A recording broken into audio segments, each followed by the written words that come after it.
Gusto mo bang mag-excel sa workplace, lalo na sa mga katulad naming OFW? Sa video na ito, magbibigay kami ng 4 na tips para makatulong sa inyo upang mag-excel sa workplace. By the way, ako nga pala si Kuya Erick. At Kuya Marvin, At kung bago kayo sa channel na ito, consider subscribing. Para sa mga tips, huwag kayong aalis. Susunod na!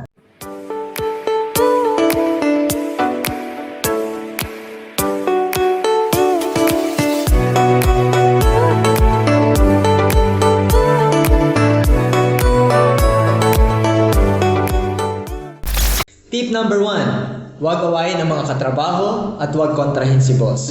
Alam niyo, mahirap pong mag-perform sa job kung meron kang kagalit sa opisina. Mahirap pumasok sa trabaho na meron kang hindi kapalagayang loob, lalo na ang mga kasama mo sa trabaho. yes. Mas maganda, papasok ka sa opisina, magaan ang iyong loob para makapag-perform ka ng maayos sa iyong job o sa iyong task. Yes. At isa pa, huwag kontrahin si boss.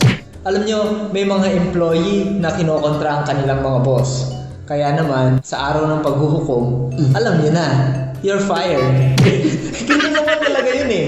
Fired. Kasi, kahit sa ang anggulo natin tingnan, ang boss ay boss.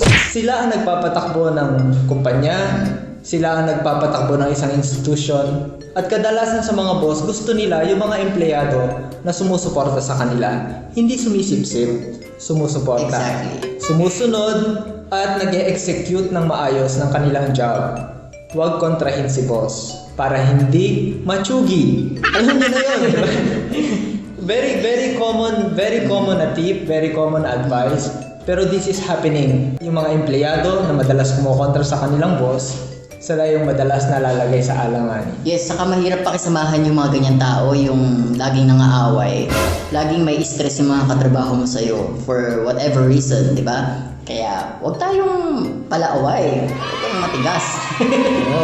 Maging palakaibigan, maging people person. Yes. Para mag-excel tayo sa ating trabaho. Well, Yes. sino ba ang tutulong sa atin? Sino ba ang magiging katuwang natin sa pag-unlad sa ating workplace?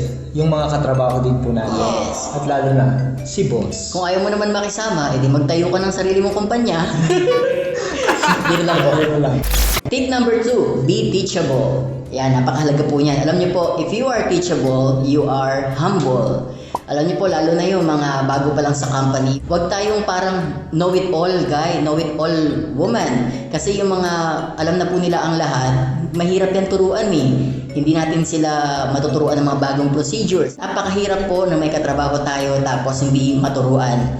So tayo po bilang mga, lalo na po tulad namin ng mga OFW, kapag kayo po ay OFW, napaka-importante po. Pag nasa ibang bansa tayo, we are teachable. Yes. Kapag hindi po tayo teachable, mahirapan tayong mag-excel sa trabaho. Ito po yung tip namin sa inyo.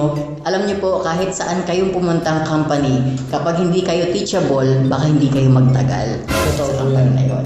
At baka hindi po tayo ma-promote. So napakahalaga po na tayo ay teachable. Being teachable is a result of humility. Yan po yung effect ng humility. At yung mga teachable na tao, sila yung mas nag-excel dahil sila yung mas nag-i-improve. Yes. Kapag tayo ay marunong magpaturo, mas gumagaling tayo sa ating area. Yes. Di ho ba? Kasi learner ka eh. Kasi learner, correct. Ganun po yun. Kung learner tayo, mas madali tayong matututo.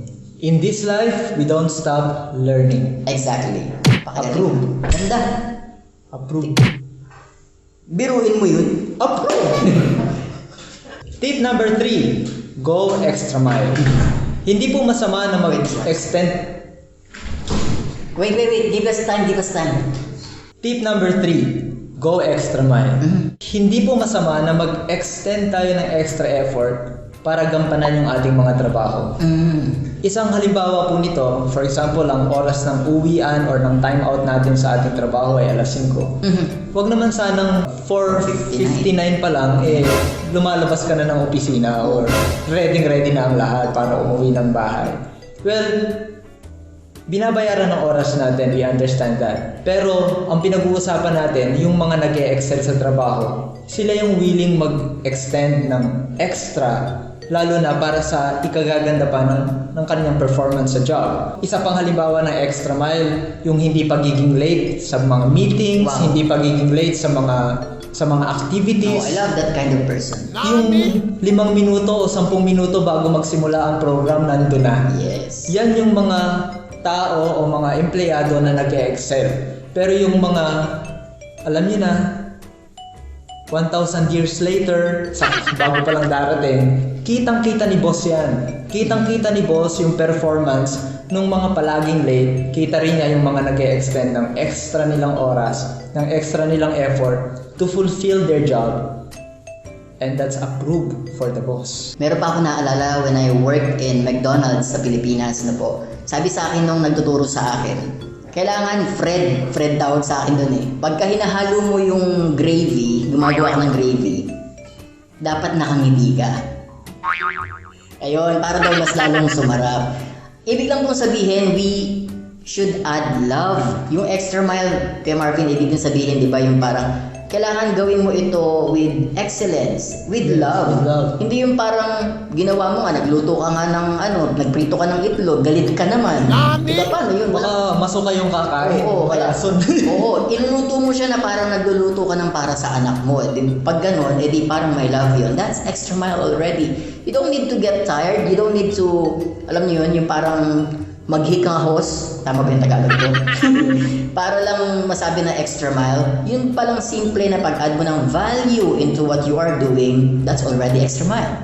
That's true. At isa pang halimbawa ng extra mile, minsan meron tayong mga ginagawa sa trabaho natin na hindi bahagi ng ating job description. Nung bago ako dito sa Thailand, I worked as a teacher, a supervisor in a ACE type of school. Ako ay teacher. Pero pag may nakita akong kalat dun sa aking opisina, what I do, I sweep it myself. Although meron naman tagalinis. Yun. Or meron pang something like that. That's extra something mile. like that. That's actually That's extra mile. Extra mile is also being proactive. Oo, proactive. Hindi ka na dapat utusan pa ni boss o sabihan pa ng someone to do something na alam mo naman na kaya mong gawin. Na alam mo naman na part ng iyong job description. Ang sarap i-hire ng mga ganyan tao. Yes. Tip number 4, give yourself a break. Ibig po sabihin yan, take some rest. Kung kailangan mag-vacation ka, magbakasyon ka, mag-unwind ka. Napakahalaga po na pinapahinga natin yung katawang lupa natin. Kasi lagi po tayong napapagod. Yan po yung katotohanan.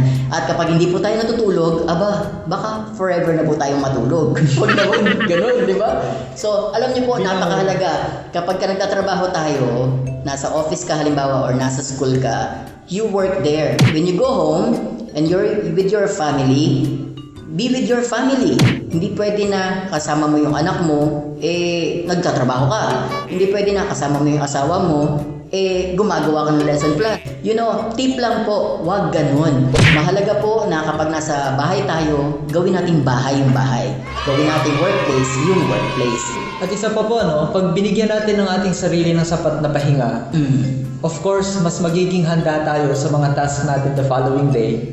At mas magiging excellent tayong performer kasi hindi tayo masasakitin. Ang hirap po na palagi tayong nagli-leave sa trabaho kasi palagi tayong may sakit. Dahil hindi natin binibigyan ng ating katawan ng pahinga, ng tamang pahinga. Bawas sahod pa yata yun. Hintay ka na. Oo. No, May sakit ka na, may bawas sahod ka Oo. pa. Mahirap naman po yun, di ba? Nagkasakit ka na, nawalan ka pa ng pera. So, magpahinga po tayo. Kahit nga yung mga lupa alam mo Kuya Marks, yung mga nag-aaral ng agriculture, alam nila yan. Nasa Bible din po yan. Pinahinga kahit yung mga tinataniman na lupa. In the 7th year, kung hindi po ako nagkakamali. Every 7th year, right? Kasi kahit lupa, napapagod. Ikaw, lupa ka ba? Hindi naman, di ba? Tayo po ay gawa sa lupa. Mismo. May Yun sense, nga po. may sense. Yes, kaya mahalaga na nagpapahinga po tayo. Diba? Para nang sa ganun, mas maging productive pa tayo, mas energized pa tayo, and we can face the future. At yun na nga po ang aming mga tips sa araw na ito. 4 na tips. Number 1, huwag awayin ang mga katrabaho at huwag kontrahin si Huwag boss. kontra. Number 2, be teachable, be humble. Number 3, go extra mile. Number 4, give yourself a rest. At kung meron pa po kayong mga karagdagang tips para makatulong po tayo sa iba pang mga tao, huwag po kayong mahihiyang mag-comment sa baba. We value your comment. Salamat po sa pag-tune in sa video na ito. This is Life Tips. I'm Kuya Marvin. I'm Kuya Erick, signing off.